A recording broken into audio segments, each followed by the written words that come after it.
Tēnā koutou katoa, no mai, haere mai. Welcome everyone to today's webinar on policy settings for apprenticeships. Ko Catherine Hall tōku inga. I'm the Executive Director at Concove Tuhura, and I'm pleased to be hosting this important kōrero with you all. As Aotearoa's vocational education and training system evolves, it's essential that our policy settings keep pace, supporting not only apprentices but also the employers and industries who rely on a strong, sustainable workforce pipeline. Today's session, Policy Settings for Apprentices, Where to From Here, brings together expert insights, research and practical perspectives on what's working, what's not, and where do we go next. Specifically, the research looked at the government's apprenticeship support program. We looked at Apprenticeship Boost, an expansion to MSD's Mana and Mahi program, support for group training schemes, and the Regional Apprenticeships Initiative. We've brought together a strong panel to unpack those insights and highlight the opportunities for policy change today. Joining me are Sarah Baddeley, who's a partner at Martin Jenkins, and Alexandra Vriniak-Wheeler, the Chief Executive of Master Electricians. This is an interactive session, so please feel free to use the chat function to share your questions or comments. We'll also have a Q&A toward the end. Let's get into it. Sarah, I'd hand over to you to introduce yourself, please. Well, ngā mihi nui. Thanks, Catherine, and kia ora. It's great to be here. So I'm Sarah Baddeley. As you said, I'm a partner at Martin Jenkins. We're a New Zealand advisory firm that specialises in economics, strategy, and what we call transformational public policy. So we were really privileged to lead this work. I oversaw the work for Concove, along with my colleagues Eamon Chen, Natalie, and Ben Craven as well. Fantastic. Thanks for letting me be here. Alex, over to you. Thank you. So I'm Alex Vriniak-Wheeler, Chief Executive of Master Electricians for just coming on 18 months. And prior to that, I've had a long history in apprenticeships, both on the funding side, the policy side, and then obviously actually running the apprenticeships here in New Zealand. So thank you for having us. You're welcome. Thanks to you both for being here today. Sarah, we're going to begin with you. Could you please give us an overview of the work that Martin Jenkins did for Concove recently? Yeah, it was a really super interesting piece of work we were engaged to do. So we were asked to take a systems perspective of apprenticeship policy, and that was a real privilege because thinking about in-work training and apprenticeships for the building construction industry from a system view is a different take. Mm-hmm. We were able to look at the accountability mechanisms, the funding mechanisms, the experience of the learners, of the employers, of the providers as well. So that was the nature of the work. We took that wide system approach, and that's really useful if you want to look at how things interact to achieve change.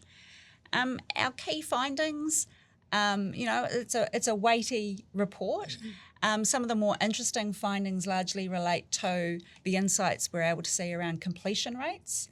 And, if we've got a workforce demand that really is outstripping supply, then completion rates are really critical. And we saw through our work that we've got a below kind of average when we look at international comparator completion rates. We also really saw that fragmented support system that's in place and how that creates real coordination challenges, both for learners, for employers, and for providers. The financial barriers and training barriers that learners are experiencing, then combining that, some system inefficiency, room for improvement, which is quite exciting, I think, and there's a real opportunity to influence there. And then, we got insight into some of the cultural and pastoral care gaps that remain, and they've been pretty persistent in terms of experience. It was interesting, not so much on the gender side, but more continued kind of evidence of Māori and Pacific learners not getting the most of what they deserve out of the system. That's really interesting. So based on that research, what policy changes would you recommend to strengthen the apprenticeship support? Yeah, well, our recommendations, funnily enough, are the inverse of the findings. So, a real need for a clear vision and strategy. This is a broad system. It's fragmented, and we've identified, for example, 11 programs across 6 government agencies, and that's fine. That happens in big complex systems, but that need for them to be coordinated, that will help us understand what's effective, what's delivering value and what's delivering that really positive learner experience. We also really alighted on the need to define and deliver much better pastoral care for our learners. You know, a lot of our learning, well, most of the learning, because of the model, takes place within an employment dynamic, and you know, we've got small employers here in New Zealand, and they struggle to really be at best practice in terms of pastoral care. Related to that is the need to improve employer accountability and support them. You know, you can't just hit them with a stick. You need to help them understand what a really good, you know, a really good experience is for the learners. We did come across some really fantastic examples of where that's being done really well, but we're talking about, you know, a high number of employers, and Alex will be able to talk about that. Yeah. Consolidated and simplified access and information, and then really balancing the support across that training journey from you know, enrolment, and well, actually earlier on than that, from the guidance counsellor piece in schools for those learners coming in from a schooling system or from those transferring from other professions into the completion. So we're going to pass to you now, Alex, and we're going to get the industry perspective. How are policy settings impacting on the electrotechnology sector? Well, change and more change. So there's generally a feeling of quite a bit of disengagement, malaise. People are confused. There are multi approaches to sort of solving the problem, which is we've still got workforce shortages, but we've also got issues with capability and where that's being built. I think fundamentally there's a lack of understanding or maybe engagement from employers that actually apprenticeships are the pipeline for productivity. You know, they're not an add-on, tag on to education. They don't just sit out here. They're actually the driver for productivity, and I don't think we talk about them in those ways, and employers therefore don't feel empowered to think about them in those ways. That would be, you know, I think probably the feeling that we've got right now. And employers are the trainers, aren't they? They are the frontline 100%. trainer. Yeah. And, you know, when you think about it, 80 to 90% of most of your development, capability development's happening on job. Yeah. And the role of the employer, I don't think, has been valued in the apprenticeship system or in the vocational system. Not just from a funding viewpoint, but from a capability development viewpoint, from a funding viewpoint, but then also from a quality measure. We measure our institutions, you know, on how well they're doing for their off-job training, but really, how are we measuring the value that the employer brings and the experience to the learner, but also the impact that has on the employer's business and on productivity in New Zealand. Yeah, that's so true.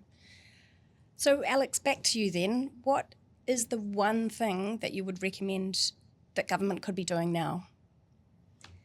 And I think we're at a pivotal point now, so this is really critical for us. It is absolutely acknowledging that the employer is playing a role in the vocational system. They're not just there to host apprentices.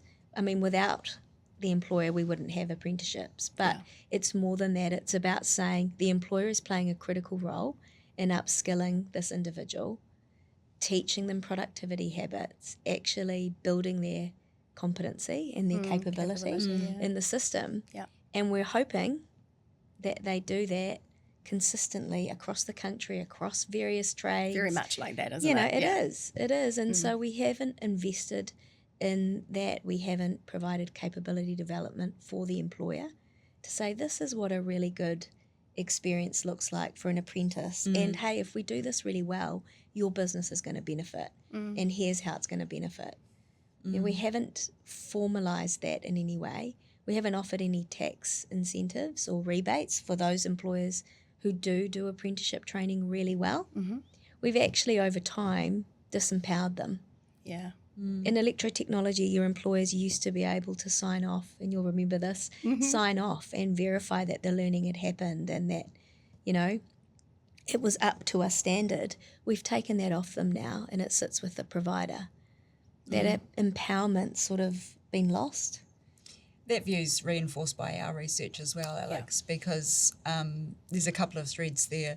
The first is obviously New Zealand's economy is an economy of small businesses. So there's about 600,000 small businesses. About 97% of our economy of businesses are small. Yeah.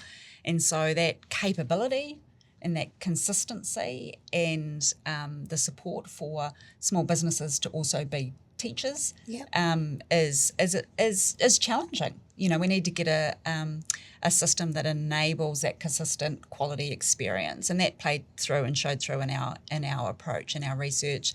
The other thing that was really complements what you say is you know, it is a bit of a lottery at the moment from a learner perspective about the experience and the quality of the learning experience they get based on their employer, and to the point around completion, sometimes you don't know until you've started, and that might be a reason for you to disconnect and step away because you've had the misfortune to be with an employer who's less motivated, less incentivised, and less willing to provide you that really deep, rich experience. Concove did an earlier piece of work that looked at what the employer experience was like, and Jackie Messam from Ripple Ed found that one of the employer types was the accidental trainer, because they just simply didn't know that that's what their role was in the apprenticeship system. Yeah, and we haven't really formalised it. No, you know, and we haven't said this is your role. And if you think about management and leadership, essentially that is what you're doing. You're coaching, you're mentoring. You know, it is the role of a leader, and how we do that for our small businesses, I think, is one of the key questions we need to ask as part of this research. We're going to stick with the research for the moment, but that's a really interesting point, Alex. And so a question for both of you, looking at the wider apprenticeship strategy in New Zealand, what are the most urgent changes that are needed? And then the second part of that is, how can government policy better support both apprentices and employers in construction and infrastructure? Shall we start with you, Alex? Sure. I mean, I think it is that formalising the employer's role in the system. It's about making sure that we're not thinking about apprenticeships as a tag-on. They are a driver of productivity, and so we need to think about them like that, talk about them like that, and measure them in that way. And I think you talked a little bit about that earlier, Sarah, you know, how we measure outcomes and the accountability on the employer has to be in employer language, as distinct from education language. Completions absolutely are a driver, but completions for an employer means I can charge more. My business can grow. I can take on a second apprentice. We don't talk about them in those ways. So I think that's probably one of the key things that we need to consider. And then I think the other thing is, you know, we have got consultation happening now on industry skills boards. And bringing back industry ownership and accountability and leadership is absolutely what's needed. But we need to make sure that we maintain that, we don't dilute it. I don't know if you've got anything to add to that. Yeah, I mean, I think mine's probably similar. Urgency-wise, you said, you know, or what the research shows us is that completion rate is probably an urgent thing. It's tricky because it's in part a function of the labour market. You know, at the time we were undertaking our field research and the data that we looked at for our work, it was when the labour market was really tight. And, you know, there were lots of incentives to be in different forms of work and not in training. That's shifted a little bit, which I think is actually really positive for our long-term productivity. So getting those completion rates up so that employers and the sector and industry can see that transformation that can come from properly qualified people and the investment that we make, because it's you know, there's a big system investment in these workers getting trained in this way, so we want that to be paid off both for them individually but also for the economy more generally, and this sector needs it. You know, we've got productivity challenges in this sector. Probably if you were to ask me what's the most important, that kind of, you said, you know, you invited the question by talking about our apprenticeship strategy. And it's not often that I say we need a strategy. You know, I'm in the work that we do, we're often really practically applied, evaluating what works, but actually from the work that we've done and comparing the success we have in New Zealand to overseas, that need for a really unified system, unified approach, clarity of roles, really clearly owned and understood by everyone who understands their roles, where to get support, that would be a game changer. In something like that endures policy changes, across governments, but also the cycle of the sector and that kind of tendency for boom and bust to really shift the dial on whether you're investing in apprenticeships or not. Yeah. That would be. So I've given you an urgent and an important. I love that. Thanks very much for that, Sarah. So we're going to move on now, and we're going to talk a little bit specifically about the Apprenticeship Boost scheme. So I'm interested to hear from both of you, but we will start with Sarah this time. Do you believe it's helping with completions and long-term retention in the workforce? It's a bit hard because we didn't evaluate the individual programs. We had to look at it from a system perspective and look across the range of programs. And one of the things that's really tricky in this area is, what is the definition? You can be really tidy-minded about this, but it doesn't actually help in practice. It certainly wouldn't help your employers. No.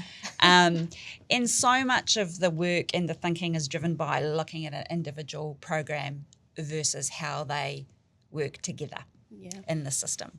So Apprenticeship Boost was, its origins were in the COVID period where actually the fundamental labour market concern was attachment to the labour market and attachment to education. And from that priority, it's been a really effective kind of mechanism. When we look across the range of supports though, as I said, we've got broadly 11 programs delivering across broadly 6 agencies. It's really difficult to get precise on how much is being spent by looking at those programs, because all the policy objectives are just slightly different, and certainly there hasn't been a comprehensive evaluation of all of those programs. So is it working? It certainly was effective. Is it still the right investment given the economy and the labour market has moved on? I think that would, that's something that would require kind of further work.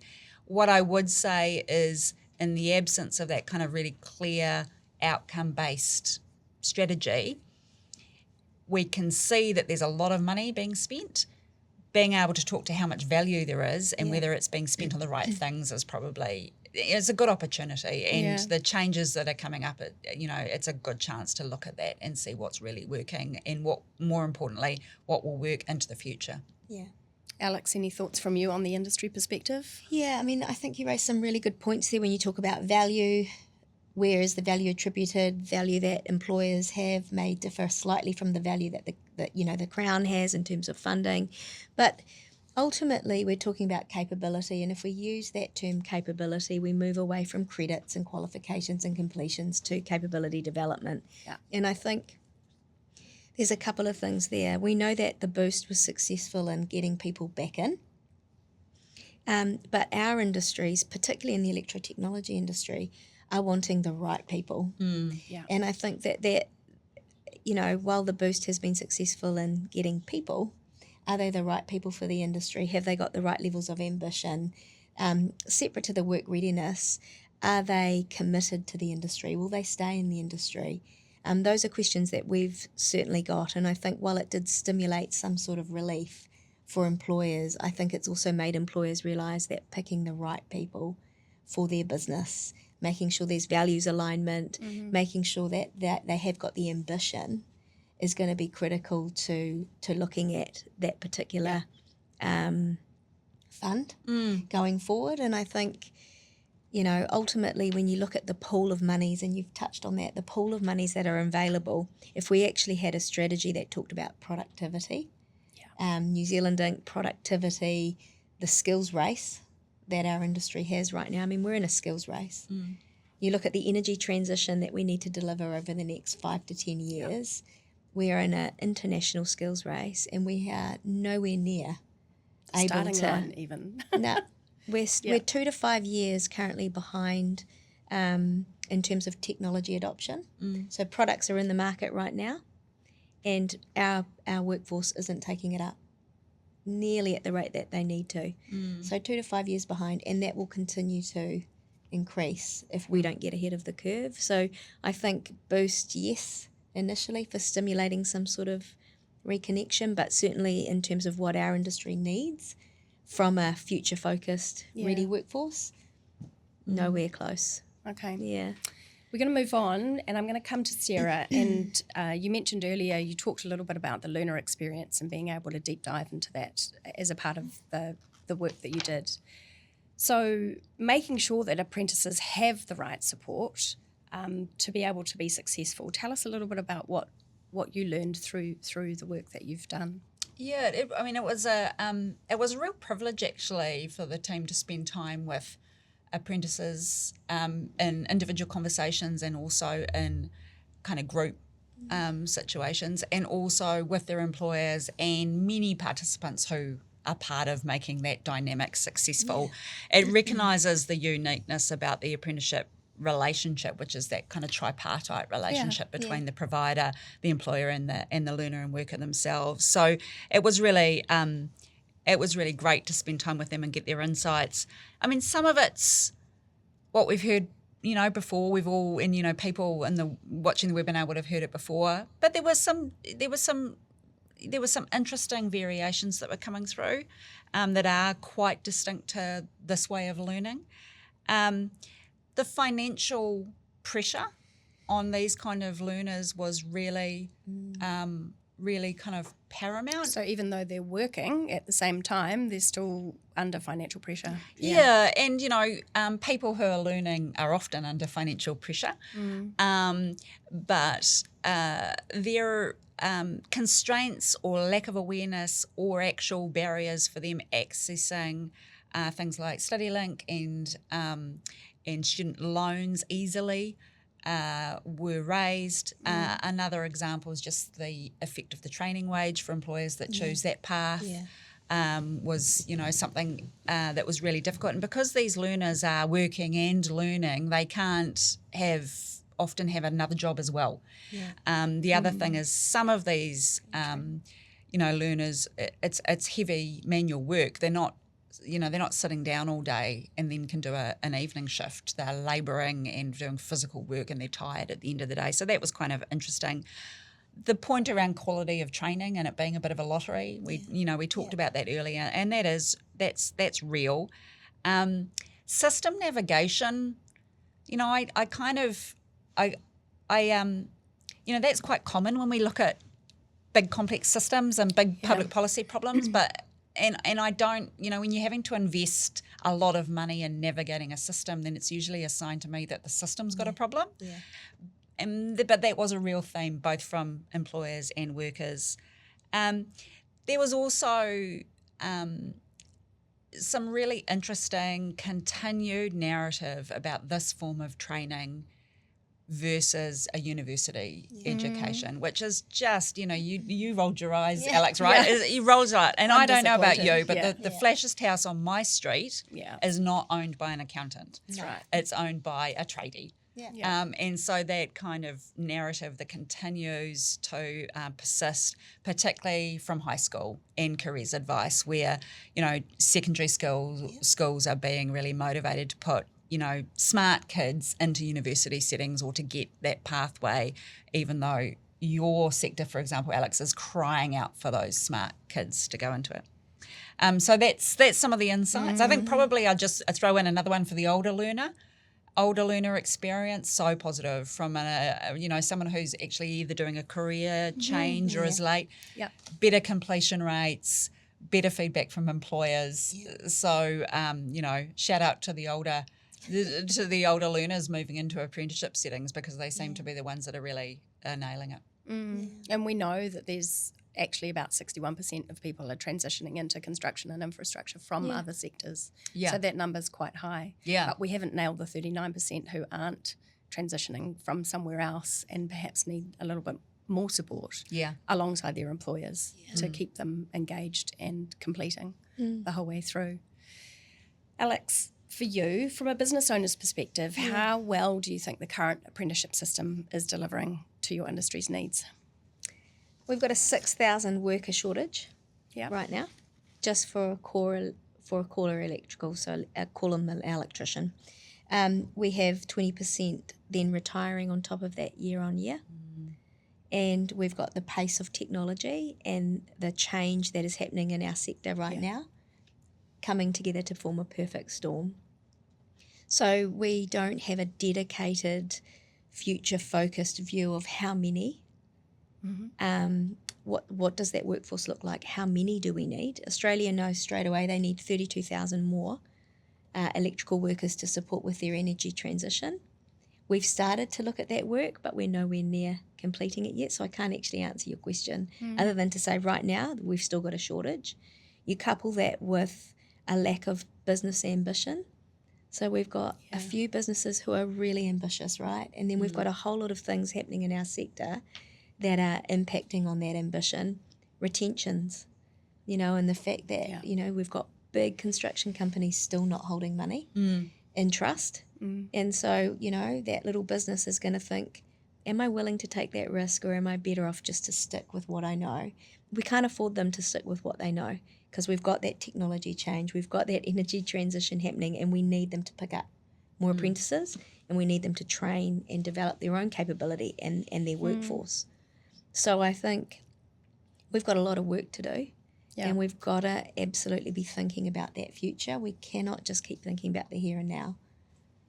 Or the past, because or the past. we got that theme through. Or the past. We're still, I had hoped that we would have thrown off that mental model of training. Someone, usually a lad, coming through high school, not quite making university, and then becoming a trades. It's just so not what is being happening, what we should be investing in, or the experience of people who've become successful in this industry. So it's not just now. You're worried about the future, and our work is showing that we need to throw off the way we thought about it in the past. Not for everyone. There is some great employers, great providers, really positive learning experiences, but there is this kind of lag that is impacting the sector's productivity, the attractiveness of the professions, and our ability to really transform, how the sector's doing. And we think of them as two separate things, and that was my point earlier, vocational or apprenticeships are a tag on to education. Well, they're not a tag on to education. They're actually the driver of New Zealand's productivity strategy. That's what's going to give us our competitive edge, but we don't think about them like that. We don't talk about them like that. In your work, we don't fund them or measure them like that. And we don't connect what we need in education to what's needed in industry either. No. So we're already a few steps behind in that space too. Well, that goes to the fund point, it appropriately. Yeah, the point around industry leadership and ownership, I think, is really critical to that, because the labour market, you can do a lot of work on forecasting the labour market. You can really get quite, specific about what you think the future skills and requirements would be, but it's actually a really dynamic thing, especially when you're looking at the rolling of our vocational education system and immigration settings, for example. So you actually need to create a system that is dynamic rather than a set of rules that are static. If you're going to deal with something like a labour market, the ebbs and flows, the booms and busts, the migrants coming in and being attracted and then leaving, they're really critical to our productivity as well. So that's really important. We need some vision and connection at a ministry, at an agency level, to ensure that there's that continuity there as well. I think when you look at your government agencies, they really do need to listen to industry. They will have a view on how policy frameworks work, but ultimately what an industry needs has to come from industry. It has to be led from industry, and there's got to be sort of that drive from industry. And that comes back to that co-design, co-investment. I know they're buzzwords, but they actually have real meaning and value. Yeah. Okay, we're going to jump into some questions because they are flooding in thick and fast. Thanks very much, everyone out there, for sending them through. The first one I have here, has any research been done comparing the educational performance indicators, so that's a jargony EPI government thing, across different industries and sectors that offer apprenticeships? Are either of you aware of any research in that space? What particular performance element? So I think that this person is asking about the educational performance indicators, which are a collection of indicators. But I know you had some stats, Sarah, on our completion rates versus completion rates from elsewhere for other in countries. So we didn't go into a deep dive in that in terms of our work. Really interesting question though, and we'll have a look at that. We did look at, we benchmarked New Zealand's performance against, a sample of overseas experiences, and in some areas we're doing okay. It's really similar to what's being experienced in Australia, for example. Australians are struggling with completion. We also looked at the German system, which is often held up, and that it is an amazing system, but also it's kind of genesis is so different from our policy settings. So we need to replicate, 150 years ago as well. So we did look at that, and we did look at obviously experience of particular cohorts. As I said, gender was looking pretty good, which I think is a credit to all the investment that the sector's done. But there's still a persistent issue around Māori and Pacific completion in particular. So sorry to the person who asked the question. I can't give you the specifics on that, but there is some really good comparisons in the full report. Great, thanks, Sarah. Nick's asked a question: will there be an opportunity for students to start their apprenticeships at schools?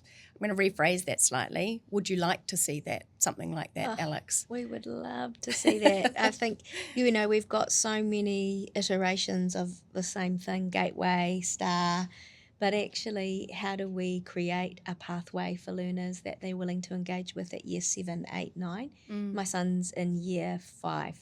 And he's doing robotics after school already. I mean, that's the future. How do we actually bring it into the curriculum and create that passion and that commitment for the industry at that age? Because but not only for engineering, right? So for all the broader spectrum of opportunities that are available. Totally. Yeah. And that's when you get your ambition and your passion and your commitment. Yes. It's a bit of a tricky one though, to be honest with you. Like I think that to use the example of your son, that's an amazing STEM extension. And, across all forms of higher education, you need really high quality STEM skills. The trouble is the trade-off with the curriculum balance. Now, obviously we didn't cover this in our report, but everybody wants content from their particular area in the curriculum. So the government's recently extended financial literacy into the curriculum, which is really, really critical for savings and things like that.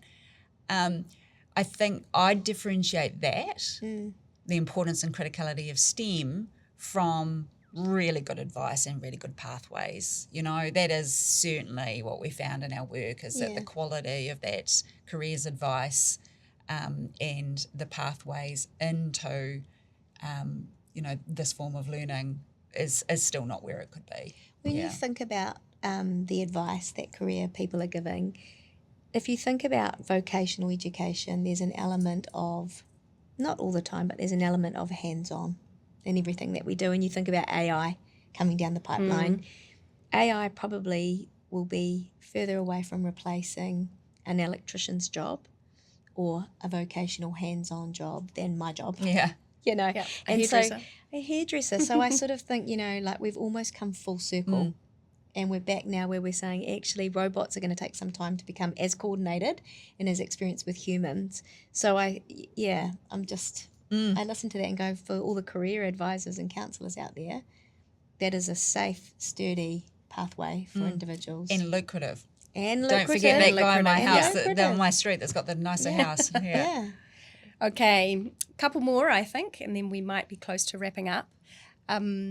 Quick question here from Anonymous. With apprenticeship numbers declining in some areas post-Boost and with the current economy, how do we avoid a boom-bust cycle in funding that destabilises learner pipeline and participation and employer confidence? Did you get that? Yeah. I mean, true. Yeah. A superb question. I mean, that's the existential question of our times from a labour market perspective for this sector.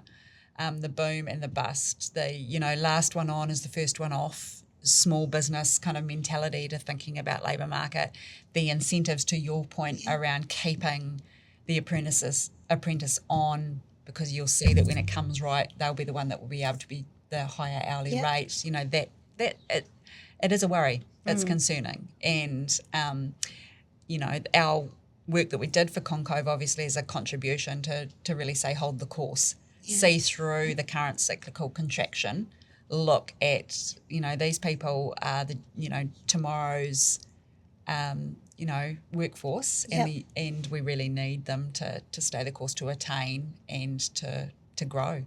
The thing that, because that comes up often in our industry as well, and what we're talking to our employers about is that this generation brings a unique set of skills that may complement things that they actually need in their business and they don't yet know they need. So, you know, your socials, your media, your marketing, the use of AI. I mean, the uptake of AI in a lot of our electrical businesses right now is phenomenal.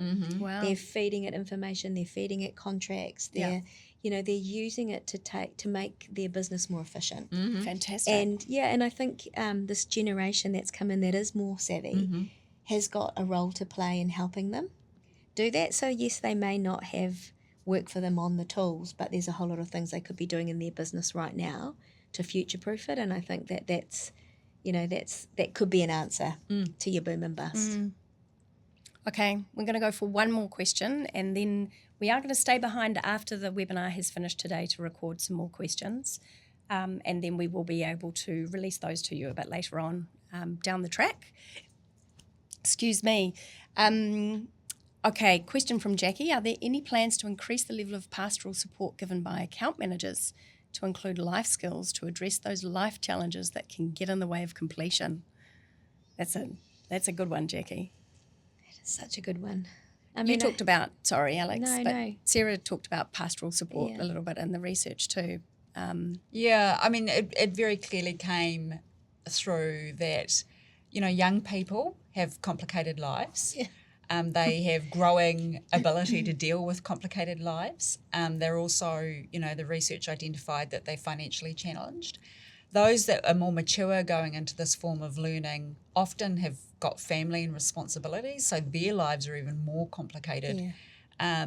And so it's a lot to take on. And one of the, and that came through.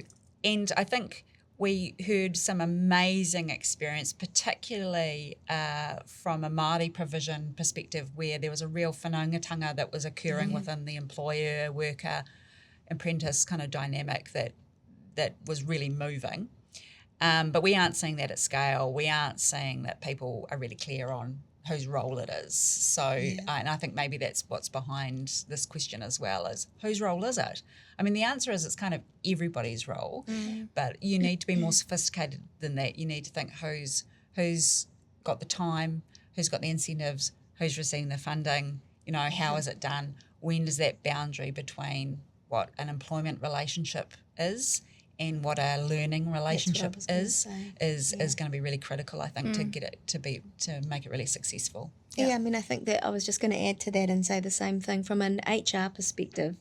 You know, when you're employing people, you're essentially providing that coaching, that mentoring, that support for your workers, right? For your staff. And so for me, it's defining pastoral care in the context of employment versus in the context of educational performance.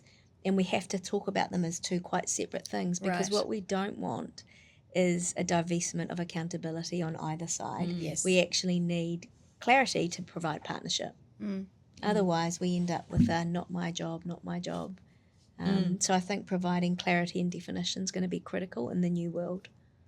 Very interesting that you say that. Waihanga Araro and Concove are looking at a piece of work at the moment for a bit of a deep dive into the pastoral care learner need space, because we've seen across multiple projects that we've delivered that time and time again it's come to the surface. Yeah.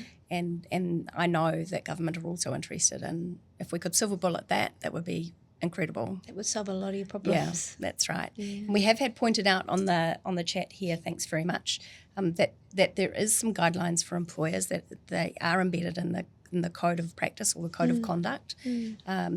for engaging learners. Yeah. But I'm not sure it goes deep enough, really, It's or not really formal enough. supports. It's not formal, but it doesn't also offer support for employers to understand how to do this better. That's Oh, right. That's right. 100%. It's just it's a very surface level tick box. It is a tick I'm glad box. you said that too. Yeah, Yeah, it's a tick box. tick box exercise Yeah. alongside signing up an apprentice. So Yeah. having a greater understanding of that would be You want really them good. empowered to know their role and to actually want to be there to deliver their role for the apprenticeship Yeah, rather than a passive pipeline yeah, or host. Yeah, I mean, we know how difficult it is as kind of experienced and proven leaders, how difficult it is to employ, coach, teach, encourage, give constructive feedback. and do your day job at the same time. Exactly, Yeah. while running a small business in a market, that It's is difficult. that is tough. So Yeah. I'm sure it's in the code of conduct. But actually making it alive and bringing it alive and helping the employers see the benefit of it, to your earlier point, is really valid. Yeah. I think we have time for one more question, unless the team tell me that we've got more time, in which case we'll take more questions. But I'm going to come to this one from Nusat. Please, can you expand on the statement that support for learners is fragmented? What is missing? What do you think the tertiary education organisation, the employer and the regulator can do to improve this? So our work, we interviewed sort of 38 agencies, and I think it was 8 different kind of group or individual apprentices, and then a number of employers as well. Yeah. And the consistent theme about fragmentation was about knowing who is doing what. Yeah. So that's not a sophisticated answer, because actually it's quite a simple question. Clarity on whose responsibility it is at different parts in that journey, from kind of career pathway choice through to the full completion. And I think one of the challenges is that it's easy to look at a particular program and see it, for what it's intended to achieve, and is it achieving it or not, in isolation. But that's not how people experience successful completion of an apprenticeship and moving into a fully qualified role in the functioning labour market. It is a longer, more winding road with multiple kind of interactions with different agencies, different supports. Like I said, 6 agencies, 11 different programs. Did you come from MSD? Did you come from school? Are you coming from another apprentice? You're halfway through your electrical ticket and you decide you want to become a plumber or a dual trade. All of that kind of thing. It's a complicated dynamic system. So that's what we meant about fragmented. Will it ever be like the German system, which is like, the Germans, they do everything right. They build road. It's precise, it's multi-lane, and it's going in one direction. Yeah. Superb. Will it ever be like that? I think that would be quite hard, and from a system of our scale, but it's certainly a greater role for better clarity, better communication, better navigation support, one-stop shop kind of assistance would really help. Yeah, and possibly a better pathway from school. Yeah. As well, into some of those things. Okay, I'm going to go to my final question for you both. And we will, as I said, we will answer some of the extra questions that have come in after the webinar has ended today, and you will be able to see those in the future. And my final question for the team today is, if you could make one change tomorrow to improve the apprenticeship system in Aotearoa, what would it be and why? I'm going to go to you first, Alex. I think I would say apprenticeships aren't just the educational tool. They're there to absolutely power that next generation of talent and build a resilient workforce, and we have to think about them like that. So for the policymakers who are thinking about apprenticeships in a little box as vocational education tagged on to education, think much more broadly and think about what other agencies are doing to also drive home or power up productivity, because vocational apprenticeships need to be part of that. Can't just think of them as a small distinct piece. That they are going to be the backbone, I think, of the New Zealand economy going forward. Well, particularly in electrotechnology, where we're talking about energy transition. Yeah, critical to lots of industries, not just electrical. Yeah, that would be my my one. Your one? Yeah. Yeah, Sarah? I mean, I'm a bit jealous because she's kind of stolen my one. I think that it's the same. It's the key recommendation of our research, which is that unifying strategy, that unifying view. It's pretty topical at the moment. The number of portfolios, good learning in the space is multiple portfolios as well. Very topical. Simplifying and clearly communicating and getting really clear on what needs to be achieved, which would go to, obviously, the start of that is what is the outcome? We want, really well qualified people operating at the top of their game so that we can really, collect on that productivity dividend that we need so much. So can I just say same? I think you need a more sophisticated answer given how comprehensive the research was, but I think that's the key. Yeah, we've got 2 votes for a better, more connected system, and I'll add mine in for number 3. So thank you both for today. I really appreciate your time and your contribution, and for taking on the work, Martin Jenkins. Thank you very much. We do appreciate that. We are going to finish up very shortly, but as a reminder, the recording from today's session will be shared with you. We also include a bonus Q&A, as I've been saying, with the answers to the questions that we didn't have time to address. If you've got any follow-up questions or feedback, we would love to hear from you. And if you found today's kōrero valuable, please be sure to subscribe to the Concove newsletter, or to stay informed about our upcoming events and research, head to our website, concove.ac.nz. Mark your calendars for our major event happening on the 20th and 21st of Wellington in Te Pāpara, Wellington. That is Tuhura Te Maramatanga ki ngā tukanga, Insights to Actions. The event's going to showcase over 15 project outcomes and some of the work streams we've been focusing on this year. Join us. Tickets are available now, again, on the Concove website. Ngā mihi nui, kia pai tō rā. Have a great rest of your day. Thanks very much. Thank you. Thank you.